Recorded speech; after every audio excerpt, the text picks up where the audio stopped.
যা election commission করেছে এতে ফাঁক কেটে পালানোর রাস্তা নেই। 50% এসআর সাকসেস হলেই তৃণমূল হেরিয়ে যাবে। 100% তো এখানে সাকসেস হবে না, সবাই জানে। বিহারে হয়েছিল, তার কারণ রাজ্য সরকার সাহায্য করেছে। এখানে রাজ্য সরকার বিরোধ করছে, এনআরসি বলছে। রাজ্য সরকার জানে বাংলাদেশি মুসলিমদের নাম বাদ চলে গেলে, মৃত ভোট চলে গেলে ছাপ্পা মারবে। ভূতামোড়ে, গড় চক্রবেড়িয়াতে, রাজারাম চকে, কেন্দামারিতে, নীলপুরে ছাপ্পাটা মারবে কে যদি মৃত ভোটগুলো বাদ চলে যায়? একটা বুথে 800 ভোটারের মধ্যে যদি 75টা মৃত থাকে আর যদি 75টা বাইরে গিয়ে চলে থাকে, 650 ভোটার আসবে। 650 ভোটার তো ভোট দিয়ে দিবে।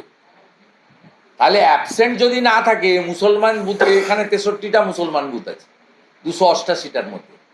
এই 63টা মুসলমান বুথে, যেখানে বিজেপির স্থানীয় স্তরে কর্মী খুব কম, আমাদের যদিও এখানে কিছু মুসলিম কর্মী আছে, আমরা কিছু ভোট 1700 ভোট লোকসভায় পেয়েছি, কিন্তু অন্যান্য জায়গায় তো মুসলিম বুথে বিজেপির কর্মী টর্মী খুব একটা নেই। এখানেও আমরা সব বুথে যে পাই তা নয়।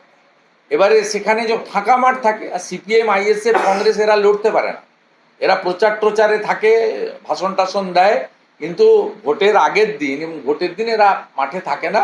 নয় পুলিশ তাড়া করে বের করে দেয়, আর যদি সকালে ঢোকে এরা মেরে তাড়িয়ে দেয়, বেরিয়ে চলে যায়। জানলা টানলা সব খোলা থাকে। তা সকাল সকাল একবারে দাঁত মাজতে মাজতে গামছা পরে একটা ভোট দিয়ে দেয়। তারপর 11টার পরে একটু প্যান্ট শার্ট পরে একটু সেজে গুজে এসে ভোট দেয়। বিকালবেলা যেই সূর্যটা ডুবছে তখন লুঙ্গি পরে এসে আরেকটা ভোট দিয়ে দিচ্ছে। মেয়েদের ক্ষেত্রেও তাই হচ্ছে। একবার সালোয়ার কামিজ পরে মেরে দিচ্ছে, একবার শাড়ি পরে মেরে দিচ্ছে, একবার বোরখা পরে মেরেছে।